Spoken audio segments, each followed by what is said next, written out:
Pwede naman mag-usapin mo, di ba? Mag-usapin mo naman sila na. Tama na, hindi mo sila maintindihan. Hindi ka nila maintindihan. Ba't kaya nasaya pa lang natin kanina, tapos nagkaganyan yung ano?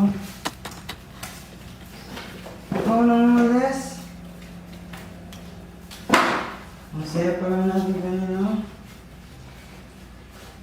Kailangan ko rin umuwi ng Manila para makausap sila, para klaruhin yung mga bagay-bagay. Hindi din nila kasi maintindihan kung hindi ako makikipag-usap. Kanina, saya lang natin, tapos ngayon... Pamilya ko yun, babe. Mahalaga din sila sa akin. Ngayon pa ako yun. Ako kakausap sa kanila, ako anak, ako maiintindihan nila. Hindi mo kailangan makapag-usap sa kanila.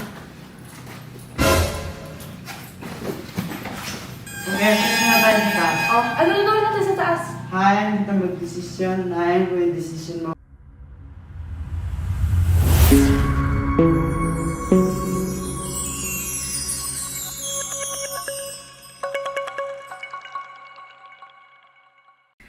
Yo, what's up mga kabatang nabog? Makakabawi na tayo sa wakas! So, yung araw na ipaprank natin si Baby. Medyo madrama tong gagawin ko na to kasi kilala ko si babe ko eh. Alam ko na ayaw no na pag mawali ako sa tabi niya. Nila!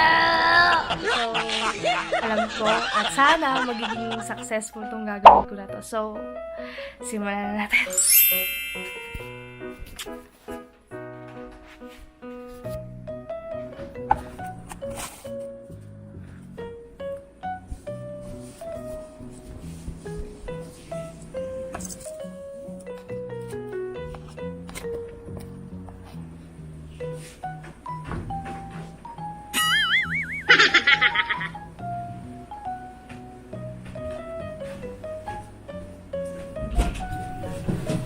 Babe, ano ang tagal mo naman?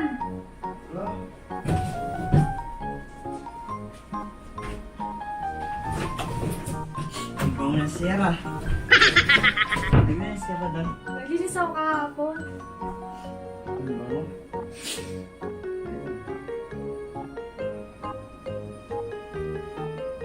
Kiss mo ko sa loob. I love you.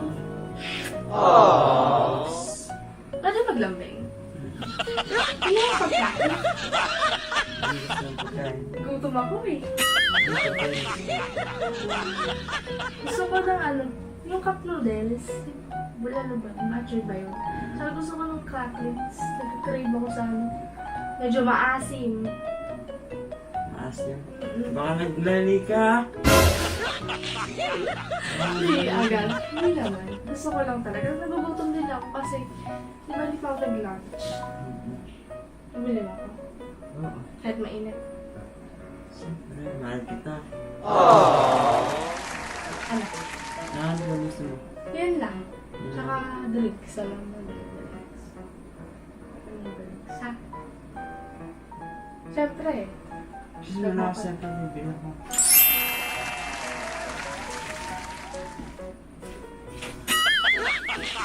Ilang mo na? Noodles, isa lang. Isa lang. Kasi isang cracklings.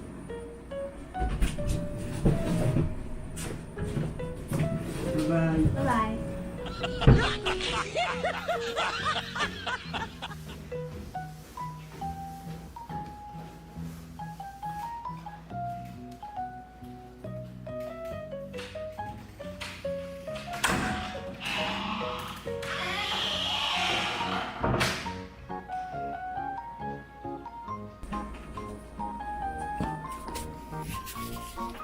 So, ayun guys, umalis na si babe ko.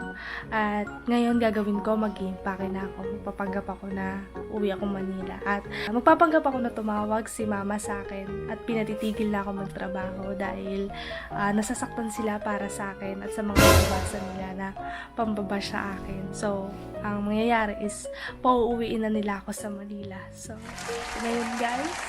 So, babe, pag napanood mo to, huwag kang magagalit. Sa prank! So, ayun, na-excite ako and makakabawi na din ako this time. So, gawin na natin.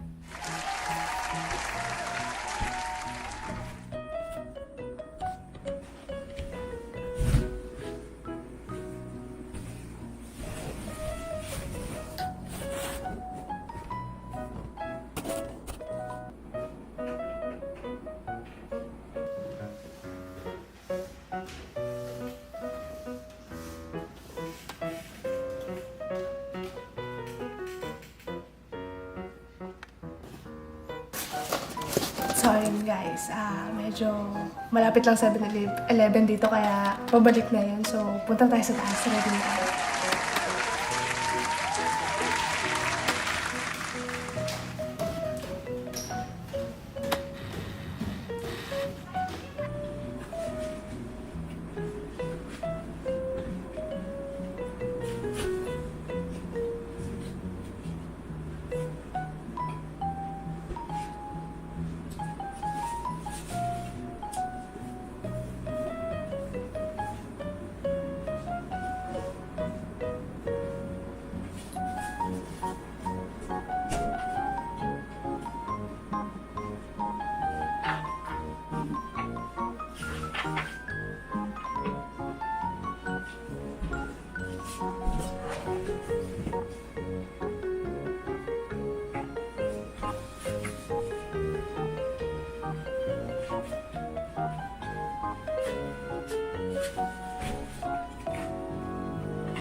Babe, ito na yung mo.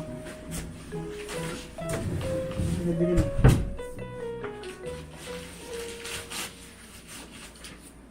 Bigyan ako na pa ito. Ayun, sa babe.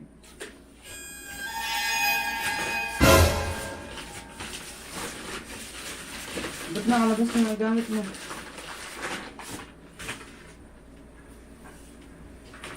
Hey! Ano problema?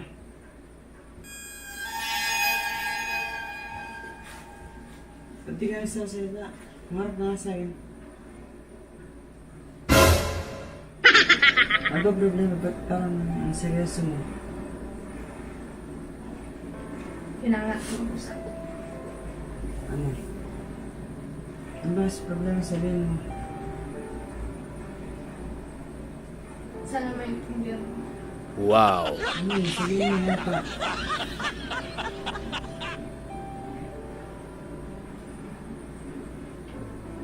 Tumawag si mama. Tumawag siya kanina. Nakikita niya, nababasa niya yung mga pambabash. Kinausap mo naman sa akin niya. Makinig ka muna sa akin. Nababasa niya yung mga pambabash. Masasakit na salita. po sa akin, hindi po sa akin dalawa. Ayaw na niya nung ginagawa ko. Isasaktan yung pamilya ko para sa akin kasi hindi ko daw deserve yun, yung mga nababasa ko.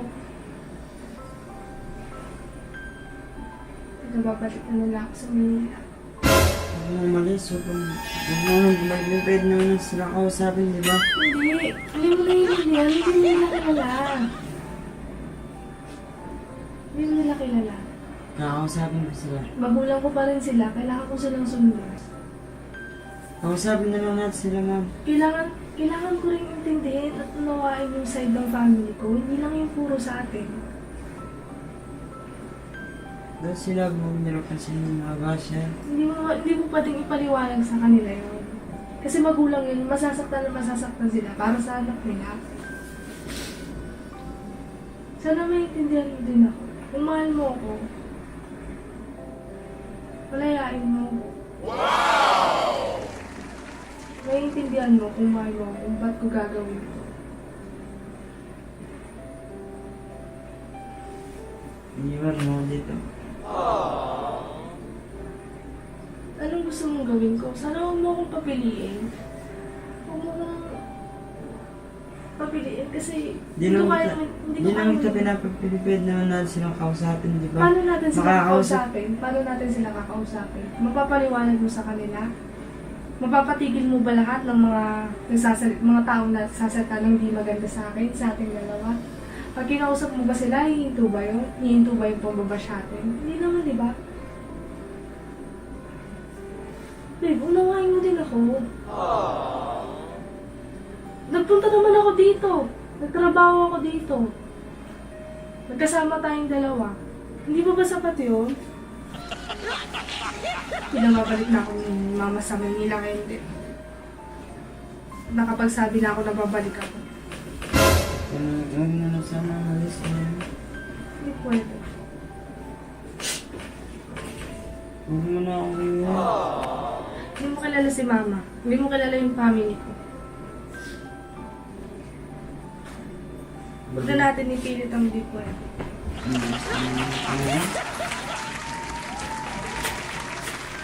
Wait lang, babe. Tawagin mo si mama. Try kong kausapin para hindi ka umalis. Huwag na. Hindi mo sila kilala. Tama na. Makakausap naman sila, di ba? Makakausap mo sila pero hindi ka nila mauunawaan. Wait lang. Malay mo maunawaan nila ako. Ito nga umalis. Ano ba? Tama na. Akin na yung phone mo. Kausapin mo si mama. Hindi ka nila maintindihan. Hindi nila tayo maintindihan. Hindi mo sila kilala. Ito nga umalis.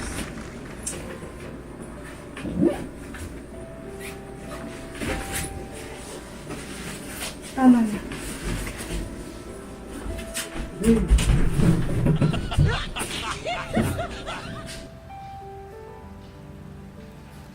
Babe naman yung kausapin mo, di ba? Kausapin mo na lang sila. Tama na. Hindi mo sila maintindihan. Hindi ka nila maintindihan. Ba't kaya nasaya pa lang natin kanina tapos nagkaganyan yung mga. Ikaw lang umalis. Masaya pa lang natin kanina. Kailangan ko rin umuwi ng Manila para makausap sila, para klaruhin yung mga bagay-bagay. Hindi din nila kasi maintindihan kung hindi ako makikipag-usap. Kanina, saya lang natin tapos ngayon. Kami nila maintindihan, bahala na din sila sa akin. Ngayon pa ako yun. Ako kakausap sa kanila, ako anak, ako maintindihan nila. Hindi mo kailangan makipag-usap sa kanila. Okay, cut na tayo sa taas. Oh, ano na gawin natin sa taas? Hayan kita mag-desisyon. Hayan ko yung desisyon mo. Babe, huwag kang nang umalis. Kailangan ko umuwi ng Manila, kailangan ko kausapin sila mga magulo. Okay, ganito. Sige. Mag-usap muna tayo saglit sa taas. Huwag ka kasi pabigla-bigla sa mga inis. Huwag ka kasi nagdidesisyon agad. Pwede na natin pag-usapan to di ba? Di ba? Okay, sige. Mag-usap muna tayo saglit. nagdidesisyon ko, hindi mo na lang. Nakabulit ka. Ba't kasi sabay-labag na akong maalis?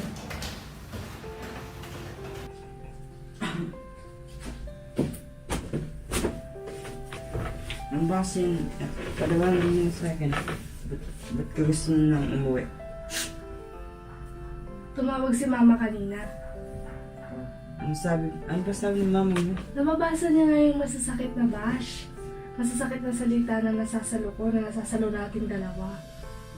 Siyempre, magulang yun, nasasaktan yun para sa akin. Sana naiintindihan mo din yung sa side ko. Tsaka alam mo, palagay ko okay na din yun eh, para matigil na yung pambabash sa'yo. Sa akin din, para tahimik na mundo natin pareho. Diba? Mas maganda yun. Pwede naman natin yun. Kaya naman natin silang laban. Basta nagsasama naman tayong dalawa. Gusto niya na ako pauwiin sa Manila kasi ayaw niya na nung ginagawa ko. Nasasaktan na siya sa mga nababasa niya sa akin. Ano ba oras sa tumawag kanina? Basta kanina ang mga alas 2, tumawag siya kanina. Ano? Ako nga nababas, di ba? Kinakaya ko naman. Pwede naman siguro kausapin si mama mo. Ikaw, oo, maiintindihan mo yung mga nababasa pero syempre, magkaiba kayo ni mama. Pwede ba siya kausapin ngayon? Huwag na, hindi ka rin niya maiintindihan. Sa cellphone. Ano gagawin mo? Ano gagawin mo? Ano gagawin mo? Tatala ko mama mo. Hindi, wag na. Wag na! Huwag mo natawagan, matatawagan mo pa. Siyempre. Tatawag. Wala, tatatawa ko siya kasi tatawagan. Walang alam yun. Walang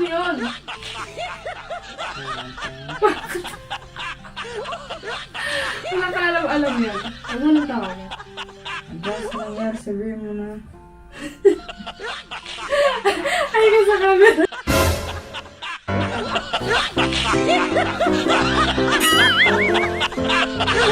It's a prank!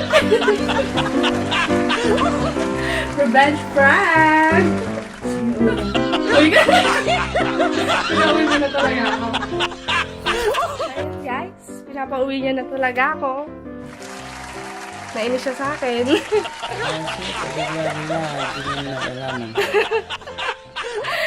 Di ba syempre prinakbo ako nung nakaraan, so dapat may ganti ako.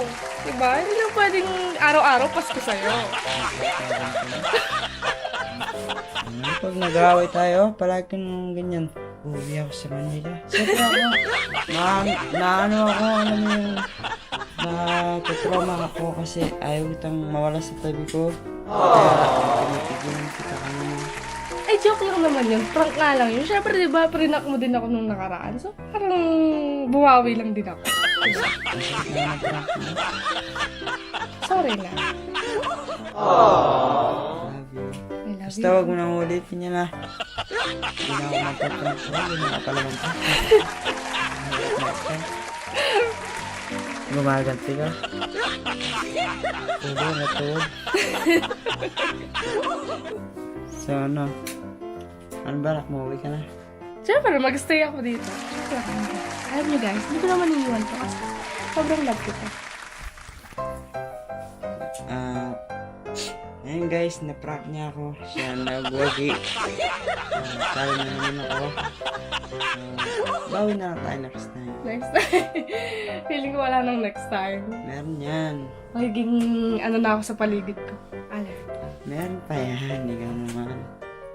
Ano nang gagawin natin doon sa ano? Pinabili mo sa akin doon sa 7-Eleven. Siyempre. Ang layo ng nilakad ko. Sige yung madadatnan ko. Siyempre, magpapakulo ka na lang to. Maglulutuin na natin yun. Tapos Ikaw na. Napagod na ako. Napagod ko. So ayun guys, if you like this video, please like and share. And don't forget to subscribe our YouTube channel, SY Talent Entertainment.